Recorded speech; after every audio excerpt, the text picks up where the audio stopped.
Hey there guys, Sean Michael here from WinBeta, and welcome to episode 67 of the WinBeta Podcast for the week of May 27th, 2016. With me is co-host Zach Bowden. Hello everybody.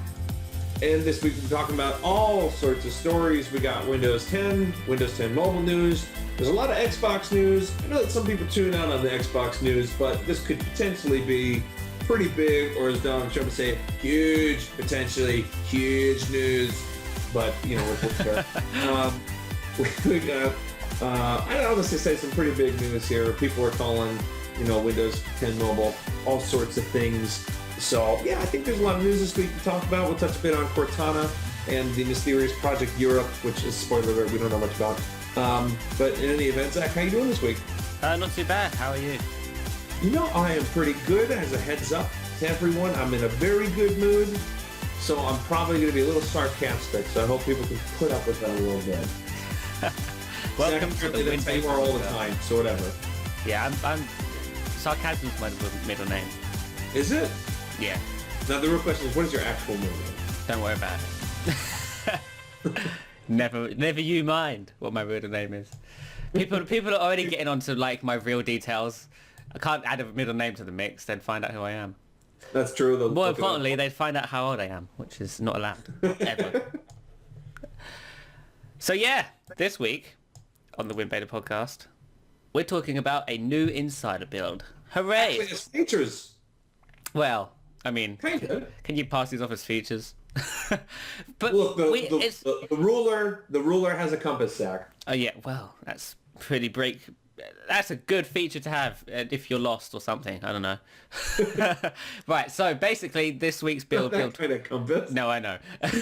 Good joke though, I thought. So build 14352 was released this week. It's been a while since we had a desktop release. The last release for desktop was at least 2 weeks ago, maybe a bit more, which is quite a long time considering the fast ring has a build once a week at least. This build does include some improvements, however, lots of Cortana improvements. So Cortana can now play music from the entire Groove Music catalog. So say if your PC is locked, you shout, "Hey Cortana," from across the room. Say, play whatever song. It doesn't have to be in your library. Cortana, if it's in the Groove Music catalog, will begin to play it, which is very, very nice. Should do Cortana play, pause, blah, blah, blah, blah, all those nice Groove Music functions. She can also set a timer. Which is good. US English only. Sorry, folks. Not even UK English. Not even UK English. Only for the United States of America, of course. Set a timer, which is nice, which I believe works anywhere. So you can say, set a timer for 10 minutes, how much time is left, and cancel my timer. Windows Ink now has, like Sean said, a compass. How do you say compass? I say compass. Compass. I say you compass. You say compass? Compass. Maybe is that Krampus? Is that the German Christmas monster? Maybe I'm saying it wrong. I think you are saying it wrong. I've never heard a British person say compass other than you, though. Compass. I'm pretty sure that's how we all say it in England. I have no idea. Anyway, yes, there's a compass on the ruler, which is nice. So say you can have your ankles and the compass does all its usual stuff. General improvements to the Windows inking experience. So here's one that I read and thought, hooray, finally, because when you use the ink workspace, I've always wanted to press escape to exit. Did it work? Now it does, which is very nice. It's little things, Zach. We've updated the export icon to be more familiar to a floppy disk icon for saving your sketch. I can't believe we're still using floppy disks as the save as icon. What is it now? It's still a floppy disk. Yeah, they're saying it's now a more recognizable floppy disk. Well, what could they make? What is it? Could they make like a USB drive? They could just, I don't know, like a file being saved to a hard drive, maybe. Yeah, but how do you make an icon out of that? Hey, I'm not a designer. I just come up with the ideas. I don't design them. Yeah, you only design like, watermarks and intros to videos. You don't design things. That's different. Windows game bar improvements with full screen support. So Microsoft has added 6 additional games for the game bar full screen support, including League of Legends, World of Warcraft, Dota 2, DOTA, I know the name of that game, I just can't remember it right now, and Battlefield 4, Counter-Strike Global Offense, and Diablo 3. With those games, you can now use the Windows key plus G to bring up the Windows game bar when the game is running full screen. If you're a gamer, hooray, but I don't think many PC gamers are interested in the Xbox functionality, but hey, it's there now. Defense against the agents, Zach. Really? Is that what it's called? Is that what it stands for? Yeah. I had no idea. Okay, I lied. I had no idea what that stands for. Defense of the... No, is it? Isn't it? Yeah, Defense of the Ancients. Sorry. The Feedback Hub will now show Microsoft responses, so Microsoft employees can be like, hey, we're doing this for this instead of what you said, or they can say, yeah, I agree, or no, you suck. I don't think Microsoft Basically, employees it's just will user say that. voice. Pretty much. Updated File Explorer icon. So basically, this File Explorer icon, I was looking at it earlier today. So the recent Insider preview builds before this one used a new white File Explorer icon. Now, this week's build that dropped is gone back to the old style from Threshold 2, except they've got rid of shadows.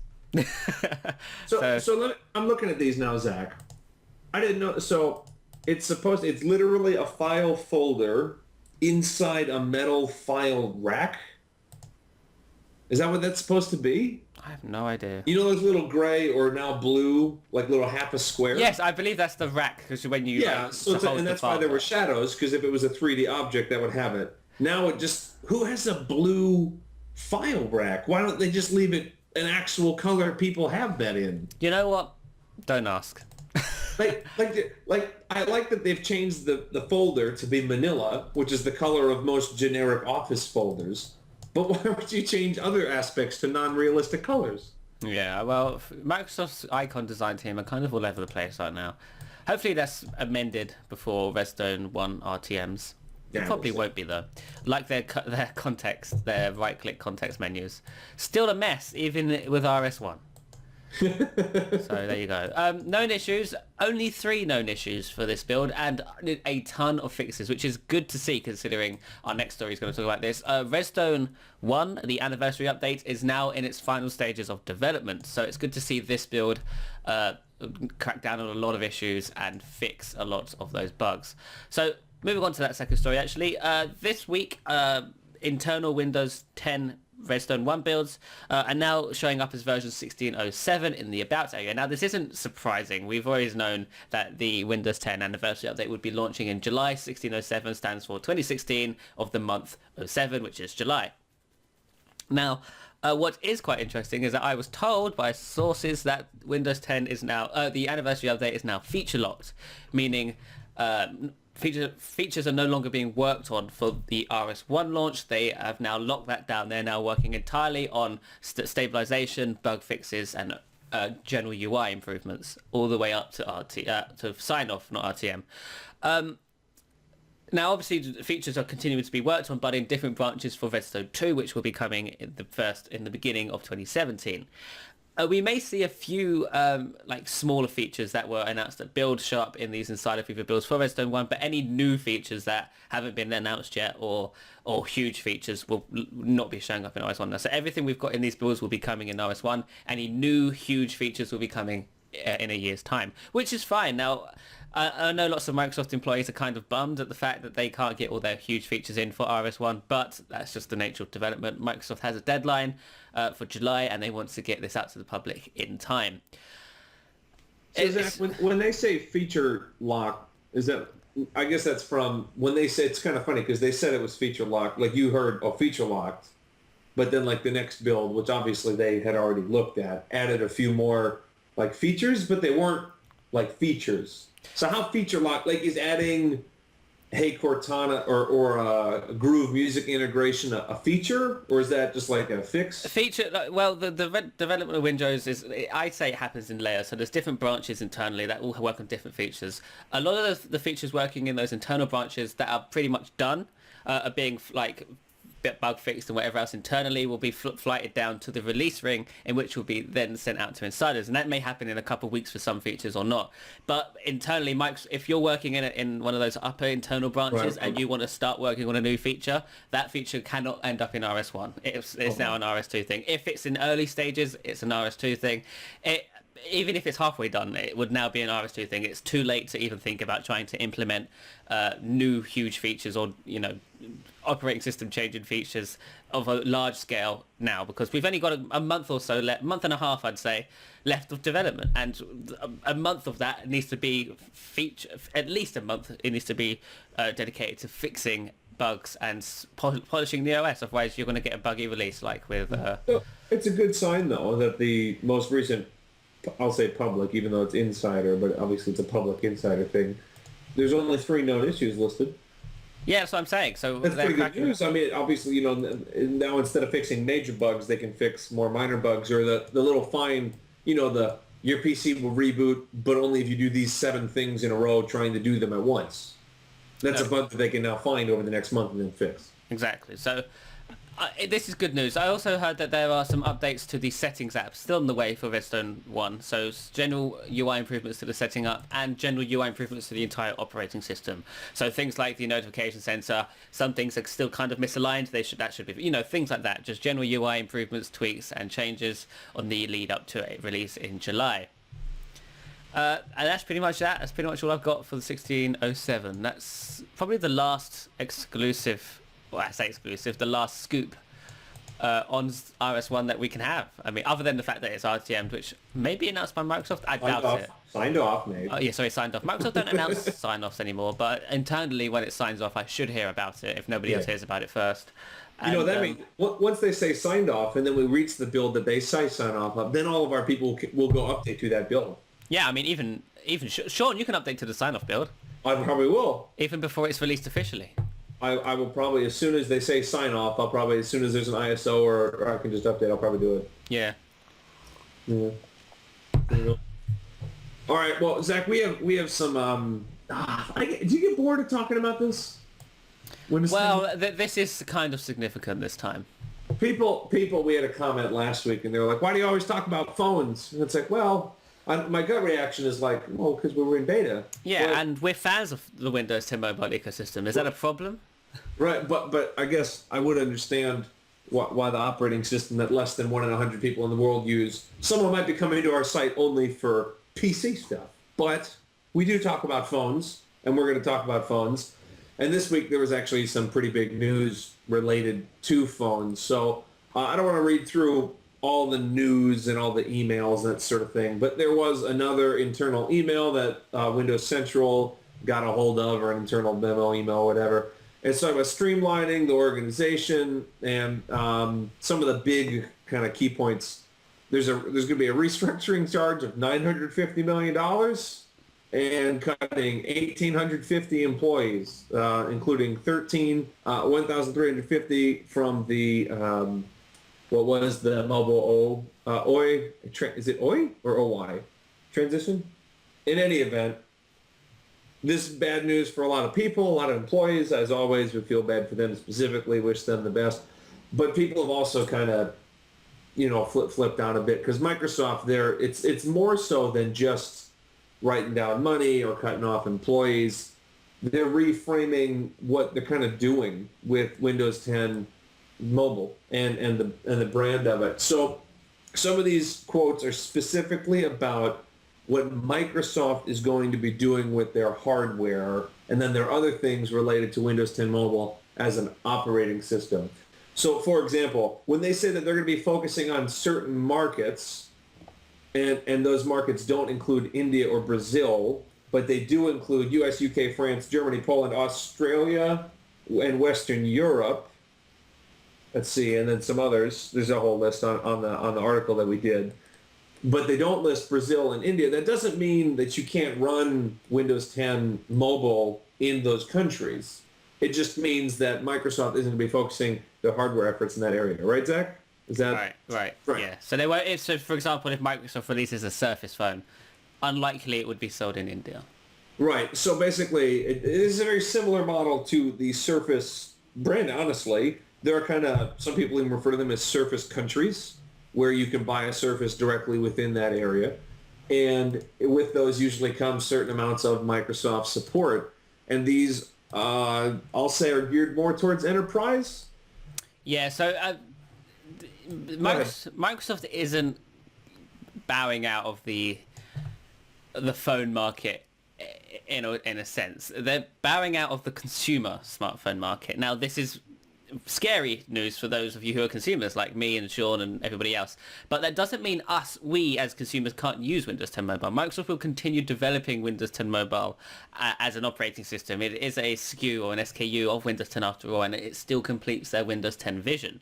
But Microsoft is no longer focusing on consumer products for mobile products for consumers. Instead, their products will be aimed at businesses. So the Surface Phone will not be, it won't really be marketed as a consumer device, unlike the iPhone or the Galaxy S7. It will be marketed towards businesses like the HP Elite X3.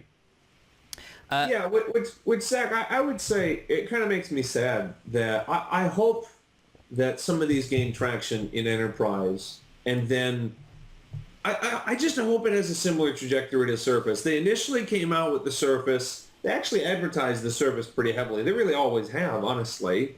From now, because they're really pushing it, product placement in multi-million-dollar movies. But even from the beginning, they had ads. I mean, the reason I looked at the Surface line initially was because of an ad, and it got me in the store looking at the different types of Surfaces, and that was when it originally came out. So they're probably not going to do that as much, but I hope that eventually they get to a point where some people like it. You know, I'll give you an example, Zach. I have a Surface Pro 2, pretty old. Most of our listeners probably know that by now. I use a Microsoft foldable keyboard, and I use an Arc mouse. So it's pretty mobile, foldable, kickstandable station. And I used it in front of some of my uni mates the other day, and they were just like, oh man, like look at that setup. And then like I just folded my keyboard just like casually to like put it away or whatever. And they were like, did you just see what he did with this keyboard? I hope that happens with like a Surface Phone or the HP Elite X3. Like your mates will see you plug it in or Miracast to a screen, and then it runs like a PC, and they'll be like, what? That's so cool. Because I want it to be successful. But like you said, for now, they really are going to focus on enterprise. And that really, do you feel kind of left behind, Zach? No, I mean, not really, because the Surface Phone, I will still be able to buy the Surface Phone. You'll still be able to buy the Surface Phone. It will be available, I assume, on MicrosoftStore.com or whatever. It's just Microsoft is kind of adjusting its mobile strategy whilst keeping it alive. So for those of you, us with Lumia 930s and 950s, we're fine. If you're using a Windows Phone, Windows 10 Mobile device, or like a Windows Phone 8 device that was upgraded to Windows 10 Mobile, you're fine. You're still going to get updates for the foreseeable future at least. 950 users, obviously you'll probably get quite a lot more updates compared to the older generation devices, but that's how upgrading works. Microsoft is not bowing out on its mobile vision, so you're still going. The platform's fine. Windows 10 Mobile is not dead. And they specifically commented that they're not bowing out, and they clarified it. And this doesn't necessarily mean the consumer vision for Windows 10 Mobile is dead. It just means Microsoft isn't concentrating on the consumer market for mobile. Other OEMs can do what they like. So in the email here. Phones such as HP, Acer, Alcatel, Vio, Trinity, any OEM can build a Windows 10 mobile device and it be a consumer device for consumers. Just Microsoft themselves aren't going to do that. But, you know, HP can turn around and go, hey, here's the HP Elite X3 for businesses, here's the HP Spectre Pro for the consumers, Windows 10 mobile. That's just an example, but that can totally happen, and basically, the Windows 10 Mobile vision isn't dead. It's just Microsoft has accepted the fact that they have 1% market share and are building from that instead of trying to be like, oh, look, we're still here. We're still the underdog. No, they're now focusing on a different target audience, which is business, and other OEMs can play the part of consumers if they wish. Yeah, I think on one hand, we already kind of, I didn't think it would be this drastic. But we kind of had hints of this already. I mean, Satya Nadella came out and said, we're going to focus on these three sectors. Other OEMs are going to pick up the slack. If they don't, we will. But obviously they are, at least in Microsoft's opinion. There are quite a few low-end and mid-range phones running Windows 10 Mobile if you look for them. Did that announcement, you know, the three phones thing, was that announcement made before the 950 was launched? I think it was. I don't even know if those are connected, honestly. That 950 just seems like a leftover. No, they are connected. What he was mentioning was, I think it was, they had low-end phones they were planning, right?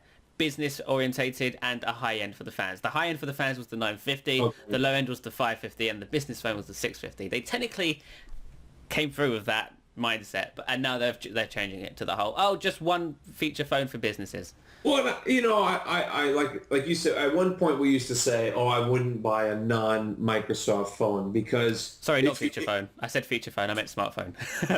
What? Yeah, I'm saying if you're going to be on Windows Phone or Windows mobile operating system, you didn't want to buy a non. But honestly, the Acer Jade Primo and the HP Elite X3, they look pretty nice. Like I'm not going to be upset if I don't get a service phone. Like when I shop, like eventually my phone's going to break. And I'm going to look for a replacement. And I'm going to look at some of these other OEMs because it isn't like it used to be where Lumia Camera, wasn't a good camera app. You know what I mean? Mm. It's not the same anymore. Obviously, there's more support if it's built directly by Microsoft. But we're getting a lot of high end, and we're going to get other range phones. Curious, what phone would you go for? So your 930, touch wood it doesn't. Your 930 breaks right now. Okay. What are you looking at for a replacement? Are you looking at Windows Phone as a platform? Well, yeah, I mean, to be honest, I'd probably look at Android and probably not do it. I don't know. I would look at Android and I'd probably talk to some of my friends that have some of the higher end Androids. Look at those. This is also somehow assuming that I could afford whatever phone I want, I guess. Yeah. Because if I said Lumia 640 used, that doesn't really help this discussion. And so... yeah, I guess I would look at that. But if I wanted to stay on Windows 10 Mobile, I'd probably look at some of the middle range ones, honestly. I think, for what I use, I don't need a high-end phone. That doesn't mean they're not cool to play with, but I don't mind the middle of the range. Like an 830, but, something on that level. But from... like a 650. Yeah, somewhere either 650 to 830. Yeah, that range. 650 is really nice. I wish if I didn't have the money to own a 950, I would absolutely buy a 650. Is the 650 how much faster is it than the 640? Because I know the process. It's not. I wouldn't say it's much faster, but it's much nicer to hold and look at. Okay. Leah's got a Lumia 640, and it's kind of acting up lately. And the screen on the 650 is gorgeous. Is it? Okay. Yeah, I don't know. I guess I might look at that. How about you? Your phone, you have like 70, but some sort of... my 950 breaks, I just pick up a 930 or move on. If every one of your Windows phones died and dies. You know what? I would probably go for an OEM, not a known OEM, because I don't really own any... Sean's died. I don't really own... I only own Nokia, Microsoft, and I owned a Blue device. So I'd probably... Oh, and a Samsung too. I'd probably go for like the Moli X1 or something. Well, it's just something completely different. Yeah. Would you look at one of those modular phones that's coming out? If it's not... I would not move from Windows 10 Mobile. Oh, okay. I'm really interested in modular phones. I wonder if those will pick up. But that's a topic for another Maybe day. that's the Surface phone. Surface phone. Modular Surface. Modular Surface. You can plug your phone into your tablet as a processor. I think that's a great idea. Why isn't Microsoft funding a Surface phone that has Continuum that you just slide into like a Surface shell and that powers a screen and why not? People have done stuff like that and it's been really awkward. Microsoft should... No. But I do like the idea of it. Microsoft should just do it. I think we're actually getting to a point where you could start... Like if Windows 10... Mobile and Windows 10 get even closer, I actually think you could do something like that. You would basically just, the form factor in your bag, you would keep like a 10-inch screen.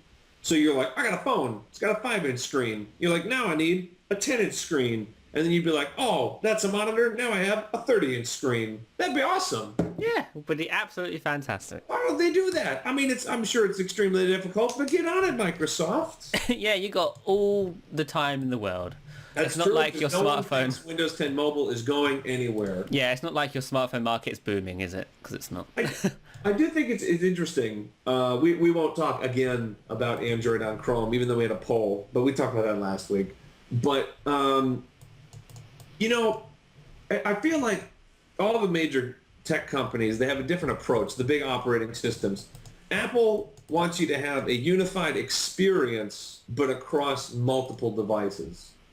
So they want you to have an iPhone and an iPad, and I guess to some extent OS X, though. I wouldn't say those, there's certain, like the messaging is obviously a handoff, those sorts of things.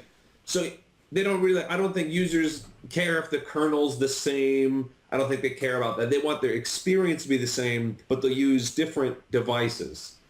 Windows and Microsoft, it seems like they're doing the opposite. They want you to have one device that does everything. And I would think that consumers would want that more. I think they'd want and with 2-in-1s, we see that.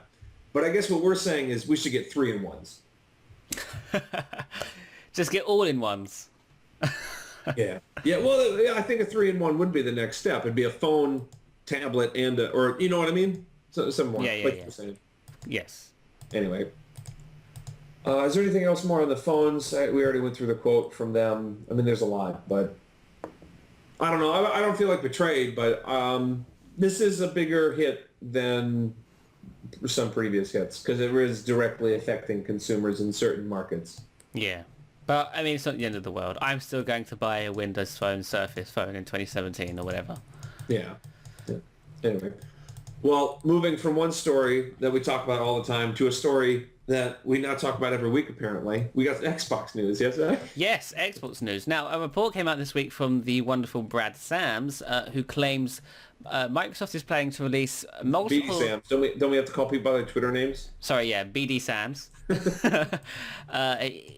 He reports that Microsoft is planning to release multiple new Xbox devices at E3 this year, and I believe it's also him that said a higher-end Xbox in 2017.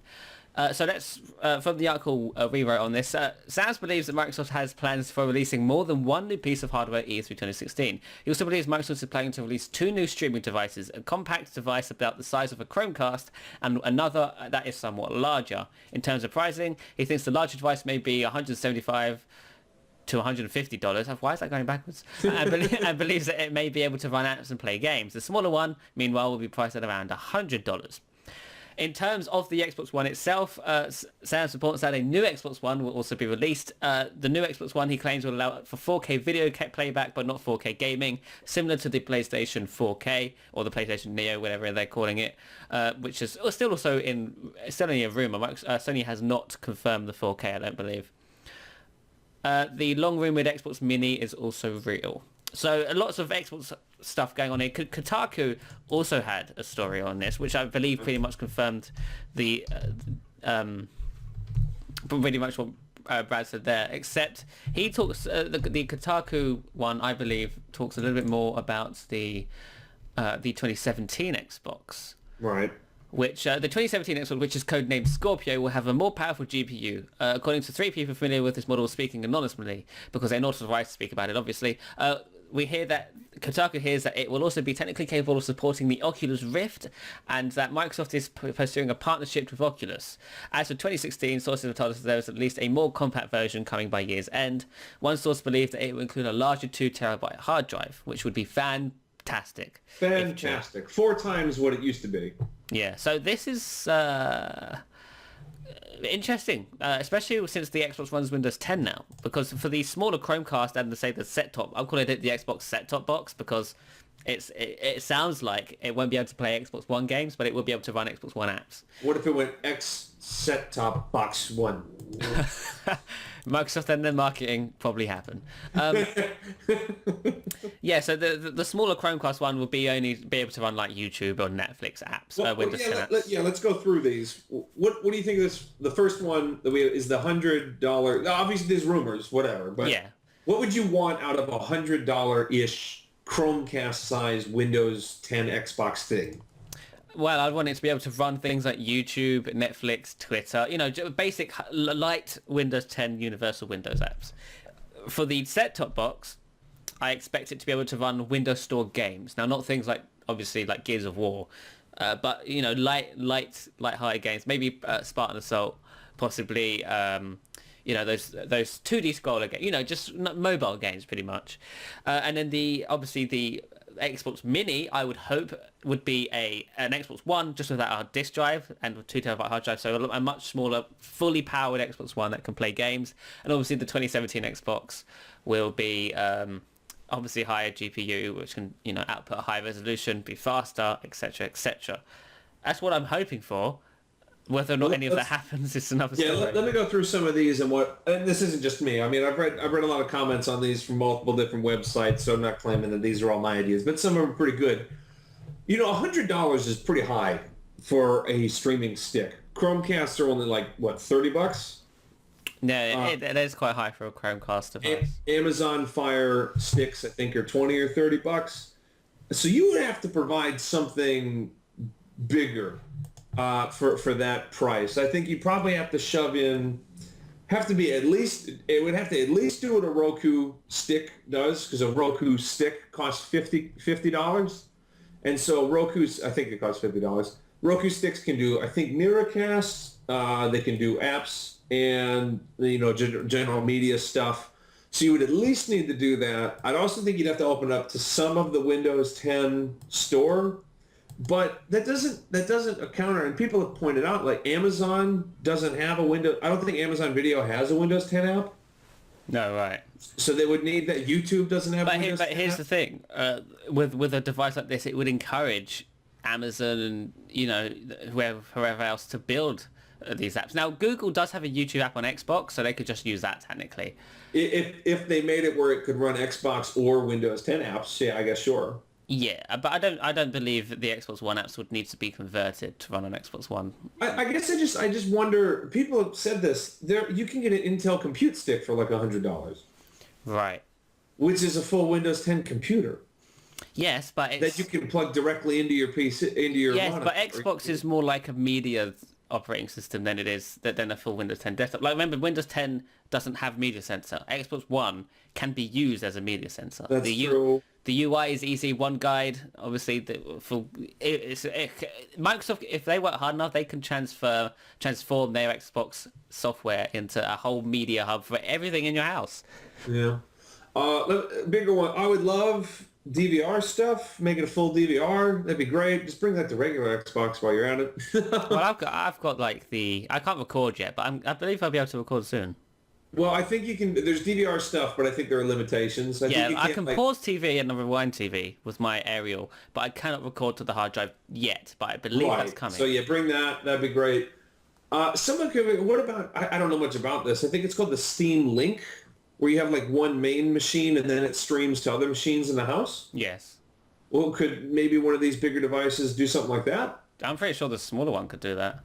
That would be fun if you could have some, like, because Windows 10 can already stream games. Yes. So that'd be fun if you could. People said, you have one Xbox in your living room and then you stream it to any other TV in your house. That'd be fun. Also, how about this one, Zach? Just shove Edge on it. Yeah, just browser.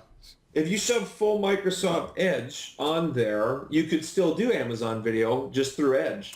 Speaking of the Xbox software, I believe Microsoft is planning the insider preview for the Xbox One in the next couple of weeks, because they did say end of May, early June, right, for the Redstone builds for Xbox One. Because right now, the only Redstone build for Xbox One is an old one, 14290, I believe, which only goes on there if you activate dev mode, but the actual preview program that the Xbox One is currently running is still on Threshold 2. So once we get in the rolling into builds of Redstone 1 for Xbox One, maybe we will start seeing some of this come to life, such as the Windows Store and whatever else. So, Zach, I also heard some people talking about the Xbox interface coming to Windows 10. Did I hear wrong, or is that something that's been discussed? I mean, that's a possibility, but... That would be fun if you could have like a PC, but then you'd be running it on. It'd basically be making things into Windows TVs, but through other devices. That would be cool. I wouldn't mind. Yeah, if one of these was basically Apple TV, but running Windows 10 and using the Xbox interface, that wouldn't be bad. I believe that's what Microsoft is trying to do. They're trying to take on the Apple TV with the Xbox, with these smaller, low-powered devices. I think they could. Let's go into some of these bigger things. Did we talk about the fact that they might have Xbox as a platform? Say again? So people talk about the Xbox might be like as a platform, not just... Hold on, let me get the quote here. But, hold on. Control F, platform. All right. More generally, Sam's reports that Microsoft will look at the Xbox One as a platform moving forward rather than simply a gaming console, new hardware infrastructure for the Xbox One. So what does that mean when they say Xbox is a platform? Like you said, the software... running on more than just the Xbox. Yeah, that'd be fun. I'd like that. Yeah. Virtual reality would be fun. Oculus. Now, Oculus is already pretty tight with Windows. The Oculus supports I Windows. prefer I want the Vive. The Vive is pretty damn cool. Yeah, Vive does look nice. Why does Microsoft always go for the crappy ones? Well, because they already have a deal with Yeah, but why? Oculus. Make a deal with Vive instead. They could deal with both, mate. They're a pretty big company. I think Vive made a deal with Steam, didn't they? I don't remember. Could be.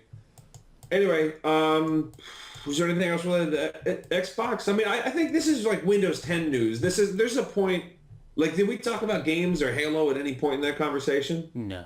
No, these are just more Windows 10 devices plugging towards that 1 billion devices, Zach. Look, Xbox TV, that's a few million devices. Oh, the Xbox streaming stick. Oh, these are that's 10. They'll start selling AAA batteries. That's a Windows 10 AAA battery. 1 billion devices. Is using the Xbox brand for that, though, a good idea? Because Xbox gamers are very passionate about the Xbox being a gaming device. Well, I don't know what other brand would you use. Like, Make even a look, new it used to be called Xbox Video, and now on Windows 10 it's just called Movies and TV or Films and TV. That's because they pulled away from the Xbox branding. Right, but it doesn't make any. If you're going to use a brand, you can't just sell a stick and call it the video streaming stick. You can call it the Windows 10 video streaming stick. I guess. I don't know. Is that good branding either? No. I don't know if Microsoft is aware of what branch. Well, Sure. Xbox... Just put the service name on it. The Xbox branding is a consumer recognized brand. Consumers know That's what true. an Xbox is. But when you talk to a normal person, hey, what's an Xbox? They think games. They don't Right. really think TV. Actually, with the Xbox 360, a lot of people did start eventually seeing it as a media device because it kind of was. But they don't sell the Xbox 360 no more. So this is what these devices are, to replace the media side of the Xbox. Well, this is basically taking the Xbox. They wanted to take over the living room, and now just take over the living room. That's what other people have said, and I think they're right. Mm-hmm. So. They should have done this from the beginning, because the Xbox One initial launch, the reason why the Xbox One isn't as popular as the PS4 is because they pitched the Xbox One as an all-in-one media device, TV or movies. Terrible idea. They should have had an Xbox One, gaming, all gaming, gaming, and then they should have had a smaller Xbox TV, TV, blah, blah, blah. And then it should have been like, but the Xbox One can do both. And then they would have been like, mind blown, crazy. Except no. They went stupid. Yeah, but remember, they didn't have Panos Panay style where they go, oh, hold on, watch that video again. I think you missed something the first time, and then the screen detaches. They don't have that. They didn't have that back then. So, I don't know. I think there's brands that Microsoft needs to move away from, like Bing. Even though people use Bing, I think Cortana is a bigger brand. Yeah, they unknowingly use Ping. Yeah, that might be it. But, yeah, and then I think, yeah, Xbox is a well-recognized brand, but I do wonder, like, my parents have a Roku, and they can use it, kind of. They use it to watch House of Cards and Netflix. My mom's not, super, it's still new to a lot of people, but they know Roku is a media box. That's what it is. But, yeah, I think if you got someone an Xbox box, like a little Xbox media box, they might think, is that for games? So they'd have to market it differently. But they could. There's nothing to say they couldn't market it. The Xbox isn't an X. What was that? It's just a box. The original Xbox kind of had an X on it, but now they don't even try no more. No X's in sight. Well, the original Xbox had a giant X on it. Yeah, it was a big X on the top of it, and it was kind of like molded into the actual design, whereas the Xbox 360 and the Xbox One are just boxes. They should have just called it Microsoft Box. Yeah. Anyway, we should probably move on. Yes. So there's some Facebook news. I'll start out with a little bit, and then you can jump in with yours. So Facebook Live is now on Windows 10. Hooray! That app, which is great. I use it, kinda. I did a test stream, and people have been asking me about it for like 4 days because I think it's still like a new feature. So they're like, "Oh, I saw you were streaming," and I was like, "Yeah." It was a 7-second stream where I was just testing that the app actually worked. You should have had a thing. You should have been there for like half an hour. Like, hey there, guys, Sean here on Facebook. On Facebook. No, I could have said from WinBeta. I should have live streamed from WinBeta. Anyway, the point is that it's there. I got a tweet. I appreciate the guy, I think with Josh Vassar, want to say, tweeted me. And he tweeted me, and I was like, oh, man, do we have it? And then I was like, nobody else is covering this yet. So I was all excited. And then I checked it. and I didn't even have Facebook on my PC. So then I had to download it, and when I downloaded it, the feature was there. It hasn't shown up for some people, but it is there. I got the cheeky mention from Engadget because I pointed out that it was rolling out gradually, which makes me happy. And then, well, I didn't get the WinBeta got the cheeky mention, but in any event, so it's there. It's a little odd though. Some people, did you see this, Zach? They'll try to use Facebook Live, and then it said something like, your webcam is not connected, but it's the iOS, like iPhone settings box. Yeah, well, that's because it's an iPhone ported app, so. Yeah, so there's still obviously some bugs. It's better than nothing. Yeah, it's there. Though I will say, if you can only stream your face, it didn't let me change to my other cameras. So like there wasn't an option to switch to my Surface's back camera or my external webcam, which like for me, I would think like as much as I might live stream my face from my PC, it would also be nice to do an external camera from it. Yeah. Maybe that'll be on the way. But yeah, that's that. We've talked about it before. We got some Messenger news, I guess, though, from you. Yes, the Facebook Messenger app, the universal Windows platform Facebook Messenger app, is now in internal testing for mobile, and I've had a go at it. It's the iOS app, pretty much. Again, much like the Windows 10 Facebook app and the Instagram app for Windows 10 Mobile, Facebook is using their OS Meta, whatever you want to call it, conversion. Probably OS Meta because it's an operating system. Yeah, they're using that tool to convert their iPhone app to Windows 10 Mobile, and it works great. It's fast-ish, fast enough for it to be usable, for example. The notifications work, not actionable, of course, but you get a little profile picture when the notification comes down, finally, instead of just a horrible static messenger icon. You also get live tile, like properly good live tile integration. So when you get a message from someone, say, I messaged you on Facebook, on your start screen, the Messenger app will show my face, and then it will show my message, whereas before, I believe it only just showed the message. And it didn't, yeah. Sorry, Matt. So, Zach, when you make like an actual universal Windows 10 app, which this isn't, is it? No, but it's good enough. It's good. But when you make an actual, like when you get a Tweetium or you make, let me see, is MyTube a universal app now? Yes. Yeah, Groove. When you make like a genuine universal app, it's almost to the point that if you open it up on your PC and then resized it to the size of a phone, it would basically look like the phone app. Yeah. Is that the case with this? Even though I know it's not universal, but using Facebook stuff, does it look just pretty much like their PC version? Yeah, it looks like because the phone, the app on Windows 10 desktop is an iPhone app, right? Or is it the iPad app? Yeah, it's an iOS app, and the iOS app is pretty much the same across PC and phone. They look similar, but they don't obviously transform the same. They're two different apps, I believe. Huh. Well, I guess in function, if it works, it still works. I'm just so glad we've got a Messenger app that actually scales on correctly compared depending on your DPI. Finally, Yeah, I'm happy. I'm happy with it. Isn't it kind of odd that a non-universal app is the first one to successfully do that?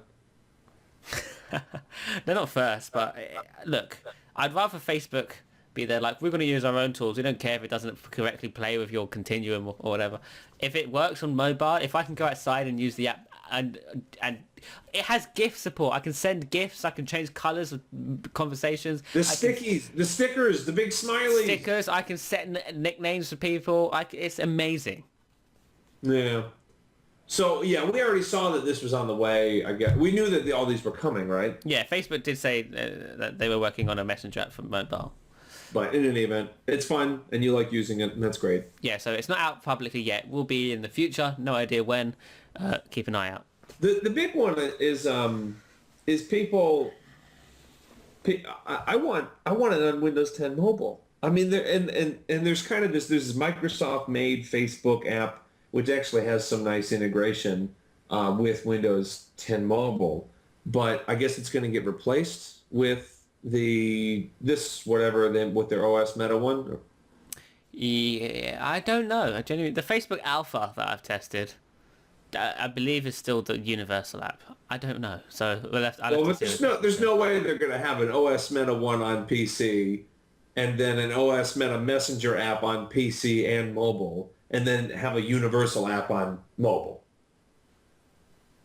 So, yeah, I don't know. I guess we have to see. Yeah, we'll have to see. Yeah. Anyway, I think it's pretty good news. That, like we've talked about this before, in function, as long as I have it on my phone, it's better than nothing. Yes. Like I would welcome a direct iOS port for Snapchat, YouTube, and a few banking apps in a heartbeat. In a heartbeat, I would accept a direct iOS port because it's better than nothing. And you know what? More than better than nothing. Sometimes actually pretty good. Yeah, I mean, pretty good. It's the iOS app. There's nothing different. Yeah. Minus voice calling. Yeah, exactly. Except for voice calling. I believe. I don't remember if I checked. But yeah, minus like, I think video calling doesn't work either. But pretty much most of it's there. Maybe someday Facebook will buy Snapchat. And then they will finally make these apps. Hopefully Facebook buys Snapchat and burns it to the ground. Well, I don't hate Snapchat. Snapchat's stupid. Yeah, I don't know. I don't use it, but... Just follow me on Twitter instead, at ZachB_. Anyway, all right. Was there any other news from this week? Probably, so. But we're not going to talk about it. Yeah. Okay. No, I'm serious. If there's anything we missed. But if not, we'll wrap up. Yeah, there's nothing really. The Project Europe, but who cares? Oh, yeah. Do you know anything about it? Maybe you could just say you don't know anything about it. I don't know anything about it. I've asked about, and I'm waiting for people to get back to me. But Project Europe, a mystery to me as sort of recording this. Huzzah. Do you think it'll have anything to do with actually being in Europe? I don't think so. We should probably... We should about fully supporting Bing in Europe? That would be nice. No, I believe it's a bridge, another bridge for Universal Windows Platform apps, but no one knows what exactly. Microsoft teased it, didn't say anything else. You know what would be nice? Islandwood uses Objective-C. Yeah. But apparently many iOS apps are using a different coding language now. Yeah, they're using... Oh, I had it Swift. I'm sure it's called Swift. Swift. It would be nice if Microsoft had a bridge for Swift. Is it Swift? I hope it is Swift. I'm going to look a right idiot. Apple... I'm sure the commenters will correct us. I'm sure someone's already typing as soon as they see this, but we won't see it for a minute or two. It is Swift. You know, I've noticed Apple are big fans of Taylor Swift. Are they? Yeah, well, now. They used to, ever since she was like, hey, Apple Music sucks, Apple were like, hey, here's $1 million. Can we have all your stuff? Thank you. B&O advertisements. We'll call our new development thing Swift if you want. They're all over Swift. Yeah, but they're not yet to the point where they put Taylor Swift albums directly on your phone. I expect the iPhone 7 will have, by default, a Taylor Swift wallpaper. Oh, and then you have a Taylor Swift album, which most people won't complain about because they actually like it instead of the U2. Was it U2 that they forced on everyone? Yeah. And then you had to get like a hack just to delete it. No, that was ridiculous. In any event, there's that. Though I feel a bit like that with some of these apps that Microsoft. Look, get Office. I already got Office. Shut up. I already have Office. What is it? Is it every time you do a major update that Get Office and Get Skype and Get Started apps show up again? Probably. Go away. I already got started. I cover you for a living. I'm very aware how to use the Action Center. Anyway. Well, everyone, that's been the WinBeta Podcast. I told you I was sarcastic today. Yeah. WinBeta Podcast episode 67 for the week of May 27th, 2016. I'm here as always. You can find me on Twitter at Sean_Michael_UK. I forgot to say my name, but I mean, people, it's in the Twitter handle, so we'll figure it out. And they can find you, Zach. They can find you on Twitter. At ZachB_. Yeah. And you can find WinBeta on Twitter. And you can, let's see here, find us on Twitter at WinBetaDOT. We are not on Snapchat. We're not on Cyberdust. We are on Google+. We're also on Facebook. Let's see here. We're not on, what was that one that you could only get on the social media if somebody else invited you and you got on it? LO? We're not on LO. No, we're not on LO. But if you tweet us, we will say hello. I don't know. Anyway, guys, thanks again, and we will see you on the next one. Bye-bye.